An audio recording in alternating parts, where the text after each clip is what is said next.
Pag-uusapan natin sa vlog na to kung ano-ano yung mga dokumentong yon na niready ko na para pag nagkaroon ako ng employer ay mas mabilis na lang. Kaya unahin na natin yung mga dokumento na alam natin na kaya nating i-keep kung decided na tayong mag-apply dito sa Canada.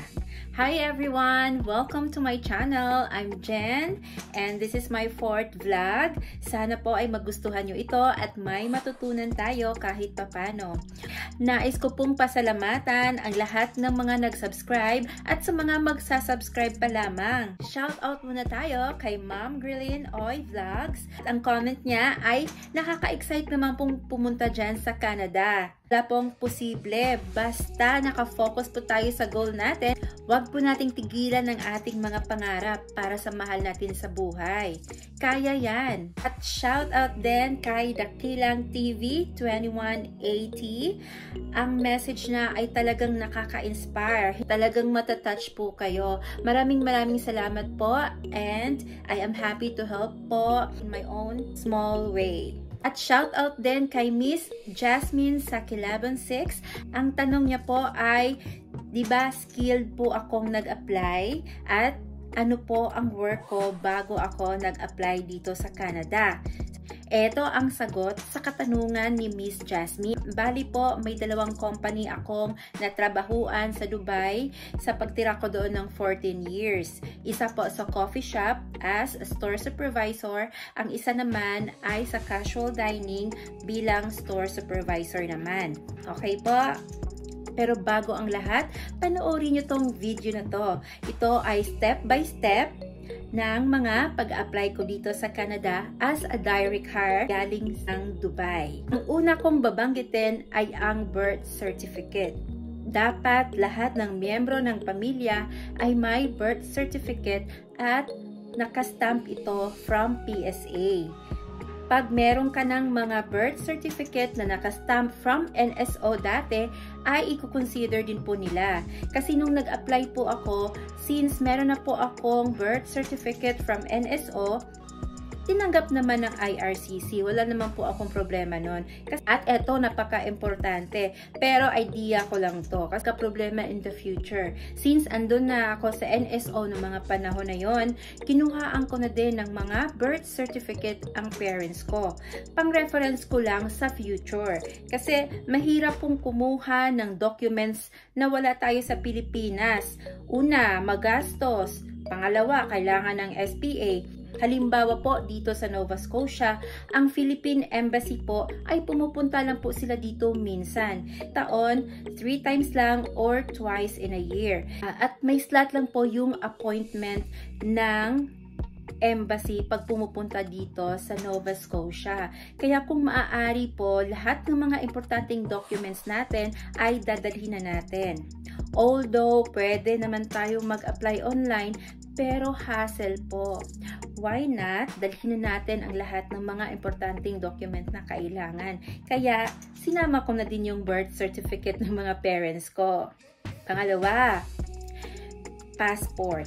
Pag desidido na tayong mag-apply dito sa Canada, dapat ang passport natin ay bagong renew or matagal pang mag-i-expire. Kasi kadalasan nagbase ang visa expiry natin sa passport expiry date natin. Kaya dapat bago ang ating passport or matagal pang mag-e-expire. Yung sa mga anak ko, kinuhaan ko silang passport nung may employer na ako. Sabi ko, sayang naman yung perang pangkuha ng passport kung kukuhaan ko sila ngayon at wala pa akong employer. Kaya diskarte lang para makasave tayo ng pera. Next, yung transcript of records natin. Naka-red ribbon ang transcript of records ko kahit hindi ko naman nagamit dito. Baka magamit natin, di ba? Buti na yung naniguro tayo para iwas hassle pagdating ng panahon. Sunod, yung child vaccination record. Kung meron po kayo nito sa mga anak nyo, dalhin nyo po lahat.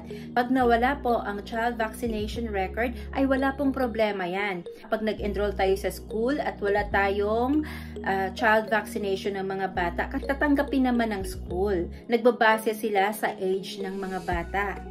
Eto pa, Pag hindi po tayo sure na hindi pa na-vaksinan ang ating mga anak sa isang klaseng vaccine na yan, pwede tayong mag-request sa doktor, pumunta tayo by walk-in, or kung meron na kayong family doctor, ay pumunta lang tayo doon at mag-request tayo ng vaccine immunity para malaman nyo kung ang bata na babaksina ng isang klaseng vaccine na yan or kung tapos na siya or kung wala pa. Next, ito ay talagang magugulat ka. Pag nag-apply tayo dito sa Canada, dapat alalahanin natin yung mga buhay natin from 18 years old tayo hanggang sa nag-apply tayo sa Canada pagka may nagka-employer tayo. Kasi ito ay kakailanganin. Halimbawa na lang po, nung nag-process na ako ng papel ko papunta dito sa Canada, nagulat ako kasi kailangan isulat mo yung buhay mo from 18 years old hanggang sa nag-process ka ng papel pa Canada. Hindi naman yung totally, yung buhay mo, ibig kong sabihin is yung mga trabaho mo, ano yung mga natrabaho mo nung 18 years old ka pa. Since nakalimutan ko na yon, ang ginawa ko na lang is nag-magic ako. Ginawa kong magic. Sa mga naalala ko lang, in-adjust ko lang yung mga date. Wala pang problema yon. Basta tandaan po natin kung ano yung mga pinagsusulat natin doon. Kung wala kang trabaho ng year na yan, sulatan mo na lang halimbawa ng nag-alaga ka sa nanay mo o nag-alaga ka sa tatay mo o sa lola mo kaya kasi naman i-consider naman yon. Hindi naman yon isa-isahin ng immigration officer sa inyo. Nakalimutan ko palang banggitin kanina, habang nasa NSO tayo ay kailangan din nating kumuha ng marriage certificate pag tayo ay may asawa o di kaya kukuha tayo ng death certificate pag tayo ay widow naman. At pag single ay kailangan nating kumuha ng sinumar. Saka na tayo kukuha ng police clearance pag may employer na tayo. Ang validity ng police clearance ay 6 months lang. At kailangan din natin kumuha ng police clearance sa mga lugar o mga country na nagstay tayo ng 6 months over. Sunod, kailangan nating kumuha na ng ECA. Education Credential Assessment, yun yung mga transcript natin na ipapadala dito sa Canada. Ito ay valid for 5 years. Kaya okay lang na unahin natin ito. Sunod, kailangan natin kumuha ng Certificate of Employment Letter sa 3 years previous job natin. Kailangan ito.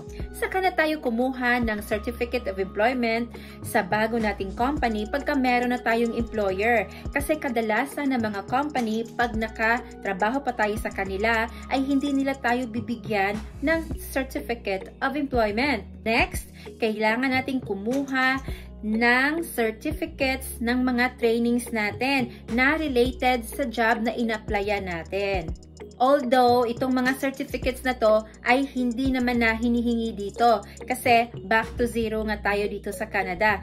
Pero mas mainam na meron tayo nito kasi ang ibang mga agency ay hinihingi to pag dumadaan ka sa agency. Sana po ay may natutunan tayo sa video na to at huwag kalimutang mag-like, mag-subscribe, at mag-comment pag meron po tayong mga tanong at welcome po ang mga suggestion dito para din may matutunan po ako sa inyo. Maraming salamat po sa pagpapanood. See you on my next video. God bless po. Bye!